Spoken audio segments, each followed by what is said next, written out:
Dans cette vidéo, je vais vous parler de l'évolution de notre ferme avicole en pleine construction. Vous avez certainement vu sur la chaîne une vidéo que j'avais publiée dans laquelle je vous présentais justement ce grand poulailler que vous voyez. Ce poulailler-là, nous avons pour objectif, dans un premier temps, de commencer l'élevage sur litière, c'est-à-dire même le sol. Et avec le temps, lorsqu'on aura les moyens, lorsque le promoteur aura les moyens, parce qu'il faut préciser que la personne qui est en train d'installer cette ferme n'est pas au Togo, il n'est même pas togolais, mais il a décidé d'investir au Togo et surtout aussi d'investir en agriculture, particulièrement en aviculture. Donc là, ici, c'est un grand projet de 4000 pondeuses. Si vous n'avez pas vu la vidéo que j'avais déjà publiée sur la chaîne, donc c'est un projet de 4000 pondeuses. L'objectif de cette vidéo, c'est de vous présenter l'évolution, mais surtout aussi vous présenter les différentes structures qu'on doit nécessairement avoir dans une ferme avicole. Parce qu'en réalité, lorsqu'on parle d'une ferme, beaucoup pensent que c'est seulement le poulailler. Il faut juste construire le poulailler, faire venir les sujets et ça s'arrête là. Et c'est une erreur fondamentale, monumentale que font très souvent beaucoup de personnes, beaucoup d'investisseurs et se rendent compte que non, ce n'est pas seulement le poulailler, mais au-delà du poulailler, il y a pas mal de choses à faire. Tout récemment, j'ai un collaborateur qui me disait que, Lucien, lorsque j'ai mis en place ma ferme, je voulais nécessairement faire venir les sujets, juste faire l'élevage. On n'avait même pas le forage. Et quand on a fini, on voulait utiliser l'eau d'un barrage pour abreuver les sujets dans la ferme. Et rapidement, on a rencontré pas mal de difficultés. Et ce promoteur certainement va me suivre.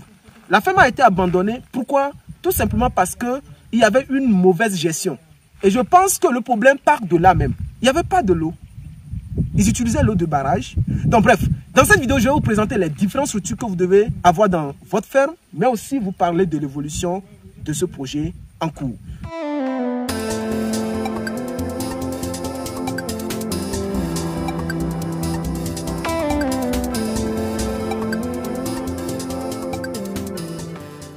Donc rapidement, avançons. Donc là, ici, vous allez voir, ce sont les chevrons que nous avons achetés pour commencer la charpente. On a commencé ce projet, ça fait déjà banalement 3 mois. Il faut savoir que lorsque vous commencez un projet avicole, ça vous prendra du temps. D'accord? Ce n'est pas 1 mois, 2 mois et puis vous finissez. Il y a pas mal de choses. Donc ça va vous prendre un peu plus de temps. Donc là, nous avons déjà les chevrons que nous voulons utiliser justement pour faire la charpente, qui est un élément indispensable, fondamental sur un poulailler, surtout quand il est question de faire un poulailler avec le lanterneau. Pour ceux qui me suivent, vous savez très souvent que lorsqu'on construit un poulailler, on a 2 possibilités. Soit de faire une charpente simple, à 2 pentes comme ça, soit de faire une charpente à double pente. C'est-à-dire, on a une pente d'abord et en haut, on a également une autre pente. On part très souvent du lanterneau ou du chapeau. Donc bref, ici, regardez, ça c'est le château d'eau. C'est le château d'eau qui a été réalisé comme ça. Et nous avons pour objectif, sur ce château-là, de déposer un polytank de 3000 à 5000 litres. Parce que là, nous aurons 4000 pondeuses. Et avec les 4000 pondeuses, en moyenne, lorsqu'on prend 1000 pondeuses, c'est 350 litres par jour. Donc là, si nous n'avons pas un grand polytank là-bas, ça va nous déranger. Et l'objectif ici, c'est que c'est une ferme semi-industrielle, comme vous le savez très souvent. Lorsqu'on va laisser un grand polytank en haut, d'accord, on va laisser également quelques polytanks ici, sinon 2, d'accord, à ce niveau-là. À ce niveau, ils vont daller ce niveau-là, ils vont daller ici. Et à ce niveau, on va laisser les polytanks qui vont directement abreuver les sujets à l'intérieur du poulailler. J'avais publié une vidéo dans laquelle je vous parlais de la ferme semi-industrielle. La ferme semi-industrielle, c'est qu'on aura tout d'abord un château, d'accord, un réservoir d'eau, qui envoie maintenant, qui distribue de l'eau dans toute la ferme. Maintenant, pour alimenter les poulaillers, il faut avoir maintenant d'autres réservoirs d'eau qui seront utilisés individuellement. Je veux dire quoi en fait? Si vous avez 2 poulaillers, vous devez justement avoir 2 réservoirs d'eau. 2 semi-réservoirs d'eau. Donc, le réservoir qui sera en haut et qui distribue de l'eau dans toute la ferme va donc alimenter les 2 réservoirs d'eau qui seront en bas ici. Très souvent, nous faisons un château d'eau à côté sur lequel nous laissons ce réservoir-là. Mais il y a cette possibilité de d'aller ici. Là, comme ça, les réservoirs qui seront ici seront également protégés. Et ces réservoirs, de façon individuelle, vont distribuer de l'eau dans les poulaillers. Donc, si vous avez même 4 poulaillers, vous pouvez ici laisser 4 réservoirs d'eau. C'est très important que ces réservoirs-là, ces polytanks soient indépendants. Parce qu'on peut décider de faire un traitement dans un poulailler et ne pas faire le traitement dans l'autre poulailler. Voilà pourquoi je dis que chaque réservoir est utilisé pour un seul poulailler. Donc, c'est ça le système semi-industriel. Parce qu'il faut dire que la main-d'œuvre, c'est quelque chose de très compliqué en élevage ou dans tout business. Hein. Si vous voulez optimiser les choses, il faudrait avoir moins d'ouvriers. Là, vous gagnez beaucoup plus. Donc, avec ces réservoirs, justement, l'alimentation en eau dans les poulaillers est semi-automatique. Ce qui veut dire tout simplement qu'on n'aura pas trop d'ouvriers. Ici, quand on prend 2000 sujets, c'est pour un seul ouvrier. Parce que l'ouvrier va rentrer tout simplement la matinée dans le poulailler, rincer les abreuvoirs, donner à manger, après récolter les œufs et c'est fini. Mais si vous n'avez pas ça et qu'il faut faire sortir les abreuvoirs manuels, les laver chaque matin, mettre de l'eau, mettre dans le poulailler, c'est beaucoup d'énergie. Donc il faut avoir beaucoup plus d'ouvriers. Donc généralement, lorsqu'on utilise les abreuvoirs manuels, on prend 1000 sujets pour un ouvrier. Mais déjà avec les abreuvoirs automatiques, 2000 sujets pour un seul ouvrier. Donc l'une des premières choses à prévoir dans la ferme, c'est le château d'eau. Mais on ne peut pas faire le château d'eau sans avoir de l'eau. Donc là, nous avons réalisé le forage qui est juste à côté ici. Et lorsque j'avais réalisé la vidéo ici, on n'avait pas encore fait le remblayage. Donc on a remblayé. Lorsque vous voulez faire la construction, ne pensez pas que lorsque les ouvriers vont vous faire le devis pour la construction, c'est fini. Il faut remblayer au cas où il le faut. D'accord? Donc là, je vous ai déjà parlé du château. Il faut avoir le grand réservoir. Il faut avoir les semi-réservoirs qui vont distribuer de l'eau dans le poulailler. Et bien avant ça d'ailleurs, il faut avoir de l'eau. Et ça, c'est le forage qui a été réalisé. Tout ça, vous voyez, ça va vous bouffer de l'argent. Et c'est normal. Vous êtes en train d'installer la ferme. D'accord? Ici, ça, c'est le château. C'est le forage plutôt qui est réalisé ici. C'est le forage qui a été réalisé. Donc, il faut nécessairement de l'eau dans la ferme. Et donc ça, c'est la première d'ailleurs. La première chose. Après, c'est le château. Le système semi-industriel. Et après, il ne faut pas oublier. Vous aurez des ouvriers dans la ferme et aussi vous devez stocker l'aliment. Parce qu'on parle de l'élevage. Il faut donc un magasin. Donc là, ici, nous avons le magasin et les pièces d'habitation des ouvriers et justement du visiteur. Donc là, ici, on a notre magasin qui fait 56 mètres carrés, 7 mètres sur 8. Bon, là, ici, il faut dire tout simplement que tout dépendra de votre capacité de production. Vous pouvez faire justement un magasin de 6 mètres sur 4 ou un magasin de 4 mètres carrés. Tout dépendra justement de ce que vous allez stocker à l'intérieur. Étant donné qu'ici, nous avons un grand projet, eh bien, on a décidé tout simplement de faire un magasin qui serait un peu grand pour stocker les ingrédients et l'aliment. Donc, au-delà de ça, je vous parlais aussi des ouvriers. Là, ici, nous avons 3 locales, 3 pièces d'à peu près 16 mètres carrés. Bon, ça n'atteint pas bien 16 mètres carrés. Ça fait justement 3,90 mètres sur 4.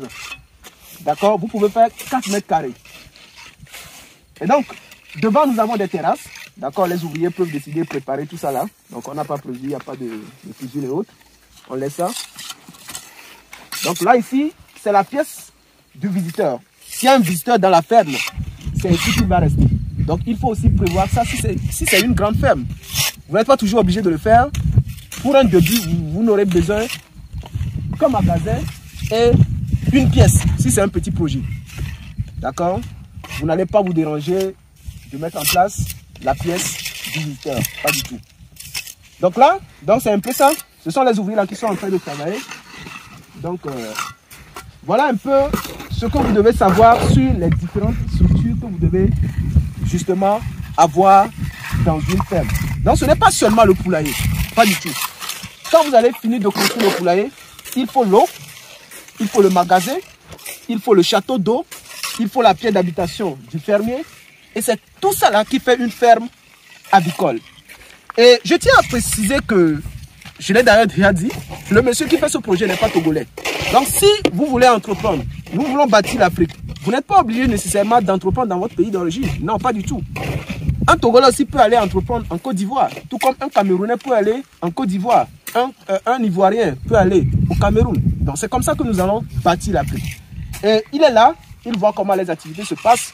Je tiens à noter que lorsque vous décidez de mettre en place un projet pareil, vous allez dépenser un peu d'argent.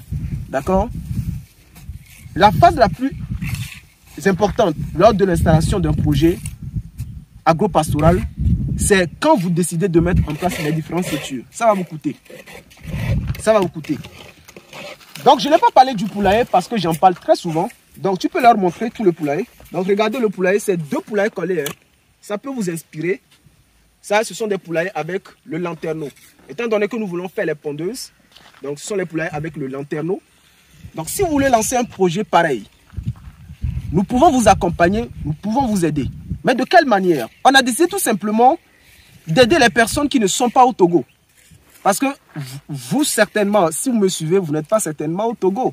Donc, l'équipe a décidé en réalité de vous faire une faveur. C'est-à-dire, quand vous prenez la formation complète en aviculture, que nous dispensons justement aux personnes qui veulent se lancer, aux promoteurs ou aux personnes qui veulent travailler dans les fermes, si vous prenez cette formation, eh bien, à la fin de la formation, nous allons vous accompagner gratuitement lors de l'installation du poulailler, lors de la construction du poulailler. Parce qu'il faut dire que si vous ratez aussi la construction du poulailler, les amis, vous aurez pas mal de problèmes. Parce que les sujets seront confinés dans ce poulailler-là pendant 2 ans. Pendant 2 ans. Donc, si les conditions ne sont pas réunies, ça ne va pas marcher. Donc, les gens nous contactent très souvent pour histoire de poulailler parce qu'on en parle très souvent. C'est l'élément d'ailleurs fondamental après l'eau et autres. Donc, si vous prenez la formation complète, les amis, nous sommes dans une perspective de construction, dans une perspective où nous voulons faire parler l'Afrique. Et pour de vrai. Pour de vrai. Donc, si vous prenez la formation complète, nous allons au moins vous accompagner lorsque vous allez commencer votre projet à distance, grâce aux conseils, grâce aux petits détails qui feront toute la différence.